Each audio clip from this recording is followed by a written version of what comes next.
In the meantime, there's a lot of other things going on here. We had President Trump imposing a travel ban on citizens from 12 countries, Afghanistan, Yemen, Iran, a bunch of others, and a partial ban on some other ones.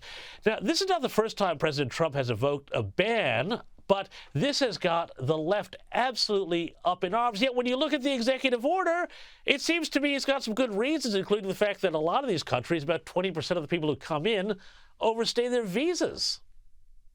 Yes, exactly. And we saw that recently in Boulder, Colorado, where a man who overstayed his visa from Egypt then got 2 work permits through the Biden administration, then declared asylum, which means you get to stay longer because the system's so overwhelmed it can't hear your case for years, and then carried out what looked like a reenactment of the Holocaust, where he literally tried to light elderly Jews on fire who were just gathering to call for the release of Israeli hostages from Gaza who have been there since October 7th of 2023. And this guy goes in and basically throws Molotov cocktails at them and tries to murder them. So that's Trump's point, that we can't have people from countries that come in here on work visas or visit visas, and then they overstay their welcome. And something like 40% of people who have visas overstay their welcome, end up staying in the country altogether. And many of those countries are hostile to the United States. So as far as the way the American people see this, they're in agreement with it. But of course, the American media and Democrats are saying this is horrible and this is xenophobia and this is racism and all those things. But they're not on the right side of the argument when it comes to what the American people think. That's certainly for sure. Well, they're absolutely not, Joe, because this is absolutely striking to me. This guy who came in, overstayed his visa, allegedly committed this horrific crime in Boulder, Colorado. He brought his whole family, and the family overstayed their visas apparently too.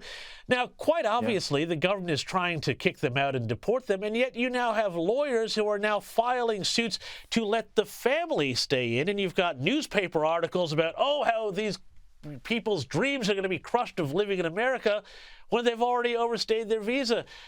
How is this going to help the Democrats at all? I would think the Democrats would have so much they could work with right now with what's going on, and yet they keep finding themselves on the wrong side of these really common sense issues.